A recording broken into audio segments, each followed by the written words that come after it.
kaleessuma guyyaa kaleessaa eeguma nuyi as galleeti Oromoorra waan gahaa jiru baay'een keessan nageessaniitu ta'a. Dheengadda kana torban kana keessa maal akka ta'aa ture baay'een keessan quba qabdu ta'a. Konkolaataa irraa buusanii jumlaadhaan akka fedhanitti ajjeesu biyya sana keessaa. Ilma Oromoo harka isaa dudduubatti hidhaniitu rasaasaan tumanii ajjeesu. Gaafa sana tamuuf yeroo isaan kaarikuleemii diizaayinii godhachuu jalqabantu ture. Har'a garuu afaan keenya barachuu dhiisaatti afaan keenya nuyyuu afaan keenya akka nuyi dubbanne nu ayyamuu barbaadan. Afaan keenya akka nuyi dubbannu iyyuu gaafa sana barachuu barbaadaniiru dubbachuu barbaadaniiru. Har'a immoo sinumaa dubbattu afaan keessan nuun jedhu. Hamma sana hamleen keenya cabee dhugaa dubbachuudhaaf. Kabajaan keenya hamma kana rukutame. Ormi kaleessa nu sodaatu har'a miidiyaatti bahee akka garaa isaatiitti waan barbaade nuun jedhee nutti dubbatee fayyaadhaan naqee rafee bula. Ijoolleen Oromoo gaafa sana qabsoo kana finiinsitee nuunis nu abdachiiftee mootummaa amma jiru kanas immoo jijjiirama jettee itti kennitee deebite. Baay'een ishee lubbuudhaan hin jirtu har'a. Baay'een isaanii lubbuudhaan hin jiran. Isaan kan mana hidhaa jiru. Isaan kan utuu biyyaa ba'anii utuu baqatanii galaana keessatti gammoojjii keessatti dhumaniiru. Isaan kan immoo rasaasuma mootummaa kanaatiin dhumaniiru. Warri hafe immoo mataa isaanii buufatanii dhokachaa as jechaa achi jechaa baqachaa akka bineensaa biyya isaanii keessatti rifachaa jiraachaa jiru. Kun dhugaa har'a keessa jirudha. Kana dhoksuun hin danda'amu.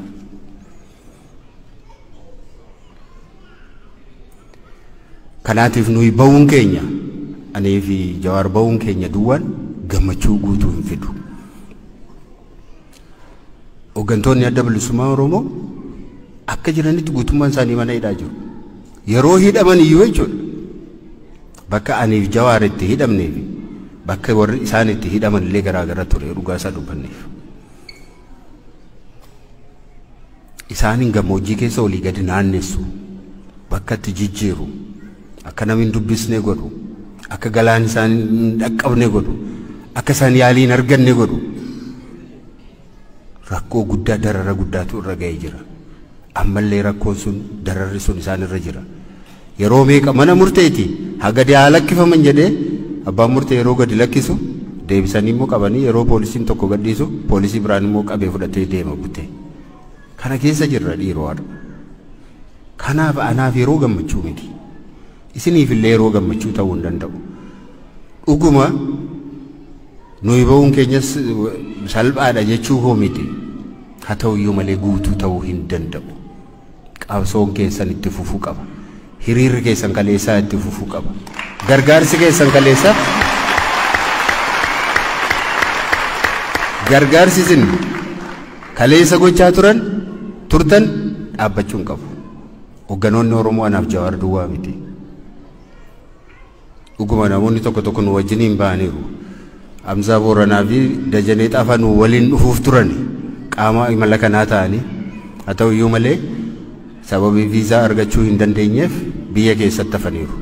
Garuu nagaa keenyaa fi galata keenya uummata biraan nuu gahii jedhanii ammoo daqiiqaa muraasa dura naa bilbilanii turanii galata isaanii fudhadhaa. Isaanis silaatii qaamaan nu gidduutti argamu turanii sababii kanaaf hin argamin waan hafaniif jechuudha. Egaa akkamittiin deemnee mootummaan kun akkamittiin haala kanarra akka inni ga'e isin ibsuun hin barbaachisu. Abdiin keenya akkamittiin akka nyaatame akkamittiin booddee akka deebine dhuguma akkuma sila Jawaar dubbate waggaa 50 dura bakka turreerra hin turre 2018 baay'ee deemnee turre baay'ee abdannee turre baay'ee jabaannee turre ulfina sargannee turre waggaa lamaan kana immoo hagama akka booddeetti deebine akkuma amma dubbanneedha jechuudha. Kanaatiif qeerroon kaleessa akka intarhaamuutti yeroo inni lakkaa'ame akka sanyii duguugduutti lakkaa'ame galati silaati galata galfachuun nurra ture galata sanas dhabe hojiis dhabe barumsas dhabe ulfinas dhabe deebi'aa akka hattuutti akka shiftaatti ilaalame kanarra geenye inni jiraachuu dadhabe immoo deebi'ee waraanatti deebi'e lolachaa jira har'as mana isaa keessa jiraachuu hin dandeenye biyya isaa keessa jiraachuu hin dandeenye barachuu hin dandeenye qotee jiraachuu hin dandeenye hojii hojjechuu hin dandeenye kanaatiif waa inni gochuu danda'u bosona dhaquudha maadhaxxe namitti hin jedhu hin jiru dhiibamee dhaqe waan godhuu dhabe maal godha namni yoo manni isaa gubate fakkeenyaaf kanumti nu wajjin mana hidhaa ture kan nuti beeknu nama baay'eetu jira abbaan hidhame ilmi hidhame kan wajjin turan gaafa mana hidhaatii ba'anii abbaa sin hidhu deebisanii ammoo ilma hidhu hojiidhaa hin ari'u gaafa waan godhan dhaban dhufanii nagaa nutti dhaamanii nuyi hin deemne hidhaas hin dadhabne lafa jiraannus hin qabnu mana isaanii irratti gubannu warratti amma nama kana ammaa bosona dhaqxe namitti hin jedhu jira attamittiin jechuu danda'a eessa haa jiraatu eessa haa dhaqu eega jiraachuu dadhabe maal gochuu qaba taa'ee du'urra lolatee yoo du'e namicha kanatti murteessuun hin danda'amu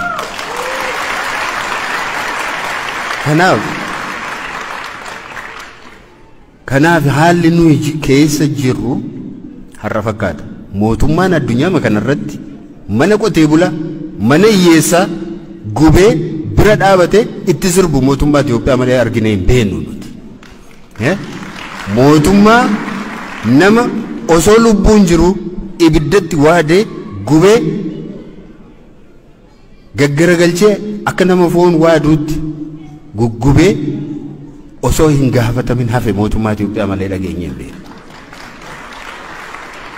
kanaatiif nuyi amma dubbachaa turre kanaan duras nagaa barbaannaa yeroo jennu maal jechuu keenya mootummaatti maa jirra nagaa buusi uummata kanaaf uummata kana hin dararina hin ajjeesina jiruu hin dhowwina jiraachuu hin dhowwina akka kanatti uummata waamne itti haasa'uu hin dandeenye kanaaf isinitti kan nuyi haasa'uu dandeenye waa'ee nagaa isinitti himuu dandeenye yeroo isinitti himnu mootummaan haa dhaga'uudha malee isintu jeeqaa jira jechuu keenya miti uummatatu jeeqaa jira jechuu miti uummatatu mootummaa rakkisa jechuu keenya miti kan nuti jechaa jirru haa dhaga'u mootummaan haa dhaga'u nuyi mootummaa adrees gochaa jirra uummata kana nagaan dhowwinii yoo akka kanaatti itti fufnoo isiniin itti gaafachuudhaaf ilaa mootummaan nu dideera akeekachiifnee dadhabne ittimnee dadhabne gorsinee dadhabne nu bira dhaabbadhaa jennee akkuma kaleessaa duula isin waammachuudhaaf qabsoo keenya sagaleessaatti deebi'uudhaaf qabsoo keenya sakaraa cufuutti deebi'uudhaaf qabsoo keenya mala adda addaatiin fayyadamne mootummaa isa darbe sana ittiin kuffisnetti deebi'uudhaaf ammas kanaaf akkasin beektan barbaada akka kanaatti akkasin nu hubattan barbaada gara fuulduratti maal gochuu qabna isa jedhu irratti akkasin quba qabaachaa deemtan nu hojiin keenya mormituudha morkattuudha aangoo barbaadna saba keenyaaf jecha aangoo barbaadna mootummaa Oromoo ijaaruu barbaadne amma Jawaar dubbateera mootummaa mataa keenya kan Oromootiin hoogganamu kan risoorsii Oromoo tiksu kan biyya Oromoo tiksu kan nagaa Oromoo tiksu kan daangaa Oromoo tiksu kan akkasii ijaaruu barbaadne mootummaa butute impaayera butute jala barcuma qabuudhaaf miti gaafaa'uun kan ijaaran kanamni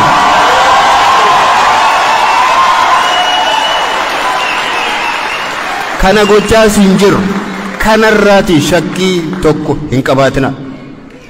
tokko hin qabaatina kana tiksuudhaaf hin jiru dhiiga ijoollee keenyaatiin dhiiga isaaniitiin marree buddeen nyaachuu hin dandeenyu dhiigatu jira eega nuti galma kana keessa seenneeti Oromoo meeqa du'e laata yoon meeqatu du'e laata otoo bilbiltanii gaafa si baatan amma namni baay'een iddoo akkasitti abalu du'e iddoo akkasitti yookaan feesbuukii yoo bantan wayii tokko argitu lubbuutitti kaffalamaa jira. Kana jala barcuma qabuu hin dandeenyu nuti. Hin danda'amu. Itti himna, hin akeekkachiifna, dhaabbadhu jenna, yoo isaan didan nus hin duulla, isinis hin duultu.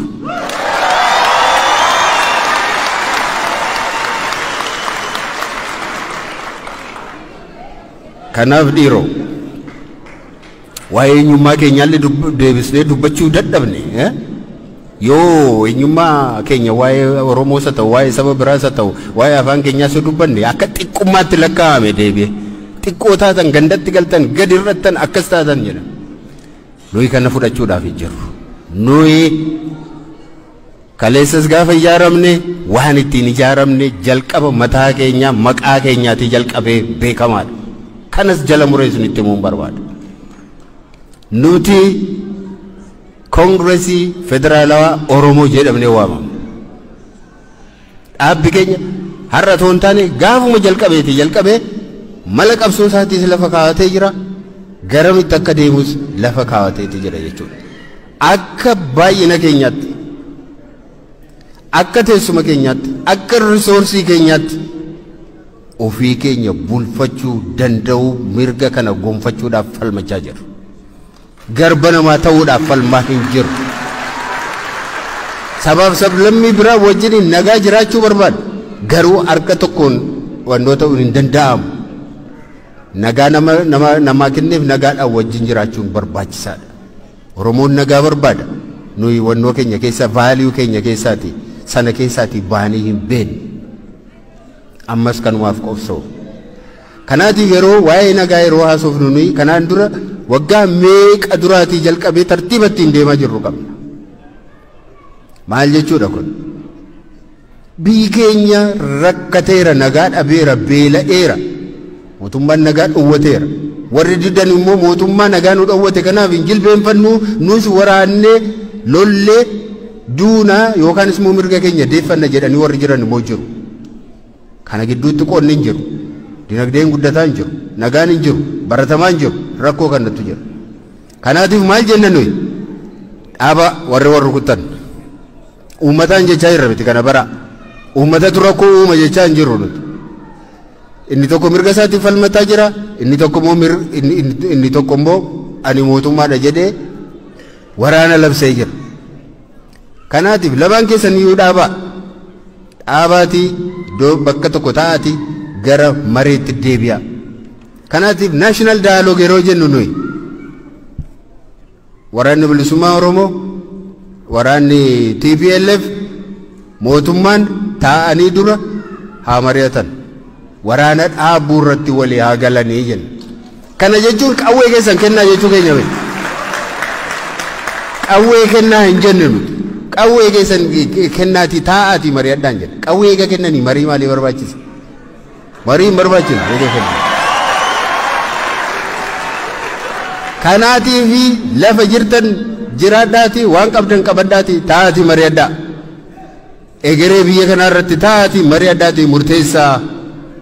Hin baasu TPLF wajjin waltumanii daaraa wal godhanii wal mo'uu dadhabanii tomma deebi'anii taa'uudhaaf jedhu. Mootummaan immoo TPLF wajjin nanaasaa garuu waraana bilisummaa Oromoo wajjin ni naasa'uu jechaa jira.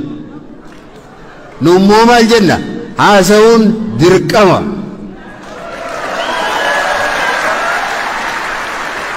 Adda bilisummaa Oromoo wajjin haasa'uun waraana bilisummaa Oromoo wajjin haasa'uun dirqama. Dhukkuba wal fakkaatuuf qoricha adda addaa hin kennan. Achitti mareetu baasa eega jedhameeti lolaa fi asittis mareedhuma duwwaatu baasa. Taa'anii mari'achuudha. Maaltu bosonatti sin geesse?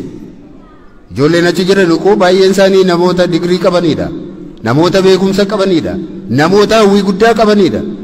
Namoota abdii guddaadhaan baratanidha. Namoota gara fuulduraatti karoora guddaa qabanidha. Namoota sammuu hin qabne miti. Namoota bosona keessa taa'ee muka nyaatee agabuu buluudhaaf namoota fedha qaban miti. Garuu roorrootachitti isaan geesse. Roorrootu isaan galche bakka sana. Kanaati wajjin haasa'uun barbaachisaadha. Maaltu sin geesse yoo maal guutame deebitu jedhee mootummaan taa'ee wajjin haasa'uun barbaachisaadha. barbaachisaa qofa otoo hin taane dirqama jennan. Dirqama. Yoo kana ta'uudhaa baate namuu waraana bilisummaa Oromoo ta'uudhaaf jira dhumarratti.